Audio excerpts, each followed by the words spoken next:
Ярдәм кабул итү пунктларының берсе Мөслимдә урнашкан 24 ноябрь көнне район мәдәният йорты каршындагы үзәк мәйданда оештырылган митингта оешма предприятие коллективлары, райондашларыбыз катнашты. Biz bugün hayırlı yıllar ederiz. Lakin en mühimi bugün halkımızın anlağı soğuş ötken yerde, yurt yersiz kalgan, jimirliklik, hem bütün struktürü jimirgen şehrini turğuzu üstünde bizning respublikamız zor hizmet koya. Hem de bizim rayondaşlarımız da şu aksiyada üzerine ülüşkürtüleri matur gamel.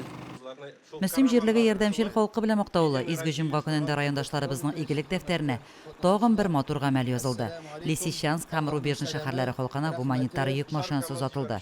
Ярдәм янәшә республика хәрәкәтенә кушылып, райондашларыбыз булдыра алган кадәр үзләреннән өлеш кертә. Изге күңелле, олы йөрәкле кешеләр генә башкара ала торган эш бу. Biz инде быел икенче тапкыр шушы гуманитар грузына барабыз. Лисичанск шәһәренә бөтен район халкы белән җыелган әйберләр, монда инде бүген стройматериаллар, балаларга кием салам, балаларга шулай яганда коляскалар, уенчыклар да салучылар булды. Шу район халык җыйган, районның халкы җыйган әйберләр барсы, шуңа күрә барсы өчен зур рәхмәт. Инде исән-имин йөреп кайтсыннар Лисичанскига. Biz инде авылдан да бөтен район белән әйберләр җыйдык.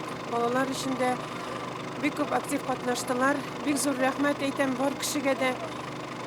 Инде елларыбыз тыныч булып, исән-имин иләренә кайтсын егетләребез. Йөк машинасы Бердәм Россия бөтен Россия сәяси партиясының Татарстан төбәк бүлеге оештырган гуманитар миссия конвоенда бара.